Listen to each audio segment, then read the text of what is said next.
is a 1949 Yak 18. It's all gassed up and ready to go. Didn't have enough air pressure in the main system, so my youngest son is making a 3-hour round trip to go get a scuba bottle recharged. Super hot here today. This thing is, you could fry an egg on it when I pull it out in the sun. Other than that, it's ready to go. It's a pretty cool prop. It's a version of a constant speed prop. Copied an aromatic. It actually adjusts itself based on the wind load on the prop. This engine is a Ephrata 5-cylinder radial, both push rods in one tube. No upper end lubrication. You pack these with grease every 25 hours. And like all airplanes of its type, it's using the pressure bottle. There's, I'll be able to see it through these holes. There's a small, if you might, round one up there. That's the backup pressure, 50 atmospheres. A little bit larger one, about the size of a small watermelon down here, 40 atmospheres. So the main bottle charges, starts the engine, operates the landing gear, operates the brakes, and the flap. It has one single flap used for landing only.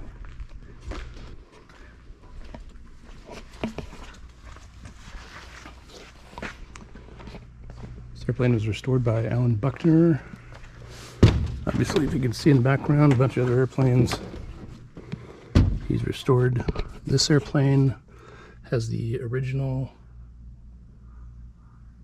instrumentation, Chinese markings, some Russian markings, every single piece of original radio equipment. Obviously the handheld radio is not original. You can't see it. There's a flare pistol and some flares. Fuel shutoff lever, carb heat, throttle mixture, flap lever, main air valve, elevator trim. So my air pressure is showing about 25 atmospheres right now. It says PSI there, it's not correct. Gear up and down indicators, gear lever, mag switch reads backwards, engine start switch, a couple rheostats, altimeters and meters and millibars, tack, clock does work. Attitude gyro will apparently work when you roll or put the airplane upside down, no problem. Vertical speed, this is I always call them a triple gauge. It is actually the only US instrument in the plane. And I'm okay with that because it's the most important one. Backup air valve, wobble pump, and then down there's primer.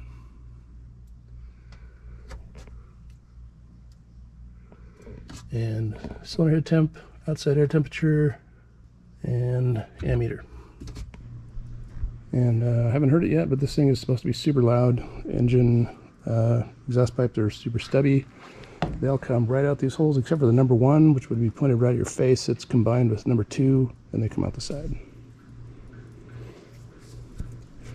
All of the Chinese markings on the wings, various placards, things that say board from the rear are all intact.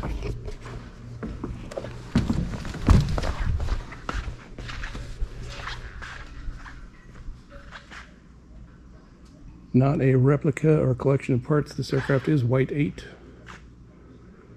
Built by the Russians in 1949, delivered directly to the Chinese, who would go on later in 1953 to produce the Nanchang CJ5. It's an exact copy of this airplane. And the first airplane the Chinese ever produced, 50 years after the invention of the aircraft. Forget the brakes.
So far I have made it to Bend, Oregon. I just flew past Crater Lake and over a lot of square miles of forest. I probably should not have an airplane that's this color and this old. One of those things, never again. Anyway, so airplane burned 22 gallons of 100 low lead for 3 hours in the air. That's not bad at all, actually, for a warbird. Sipping gas compared to T6 or even the BT-13. Speaking of both those airplanes, I'm getting about 124 knots cruise speed in this airplane. It does climb like a dog. Has a big wing, gets off the ground okay. Just climbs slow because there's not a whole lot of power available. 160 horse Schwarzkopf. And yes, that is normal for the prop, I guess. You have to take it apart and grease it. So, and then windshield's a little dirty. That's actually from the total of 5 hours of flight. They didn't have anything I could wipe the windshield with in, where did I land? Red Bluff. And landed at Red Bluff and made probably the worst landing of my life. This thing floats like you wouldn't believe. I wasn't trusting the airspeed indicator, and it does seem to come down like a anvil with the power out, so I kept my speed up and of course floated 90% of the way down the runway, but got to stop. So I am used to the weird single lever air operated brakes at this point. Have had an issue with the air bleeding off over time with the landing gear up, so something needs to be fixed there. I was a ways out and I looked down, they only had 20 atmospheres left. I was worried that the gear was even going to go down all the way, so for that reason I'm going to continue on geared down and locked for this last leg to Ephrata. Anyway, the airplane does fly nice in the turbulence. I'm not worried about it at all. This thing is super strong. It's not a problem. The engine is weird, sounds terrible. That's what they sound like, I guess. The short stacks, I can't hear anything right now. Should put on my A&R headset. I do need new batteries in my handheld radio. The handheld is working pretty good because I have it patched into that antenna that you can probably see sticking down underneath there, so that part works okay, other than the fact the airplane's so damn loud I can't hear what anybody's saying. Did have a gentleman in Red Bluff where I made my embarrassing landing. He said this is a perfect color to blend in with the terrain because he had a real hard time seeing me in the pattern. So again, I thought about that when I was flying past Crater Lake. So I do have stuff to clean the windshield. I'm going to change out my batteries for my handheld. I've been wearing my helmet all day because I don't trust this thing. But I think I'm going to switch to my new Bose A&R A20s. See if I can restore any kind of hearing. And I was going to land in Hood River and visit with my brother, maybe take him for a ride, but it's been a long day so far. 5 hours in the air so far to get from Groveland, California. That's Pine, I can never remember if it's Pine Lake Mountain or Pine Mountain Lake. Sounds odd either way, but anyway, took off from that airport. More stories to follow. But anyway, so far so good. I do trust it for this last leg, like I said, just to be sure. So in case I didn't say it, the gear seems to lose, or the air system seems to lose air pressure when the gear is up and locked. And when I put it down, it seems to make up the air and go back to 40 atmospheres after a certain number of minutes.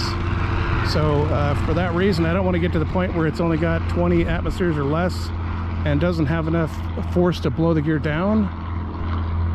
And don't really want to tap into the emergency system if it's that easy to avoid. So, and I've already verified because I flew the last several miles in here with the gear down just to make sure my experiment was working, and it cost me about 5 knots in cruise. So in case I didn't say it already, 124 knots of cruise, not bad.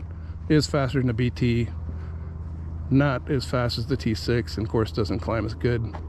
Actually, it's either one of them or pretty much anything with wings, but positive rate, that's what I'll get out of here. That's why I'm picking these nice long 5,000 foot runways. It is hot. Density altitude is high. We're in Bend. Where I left Groveland was also high, at least 3,000 feet. I forget what it is now, but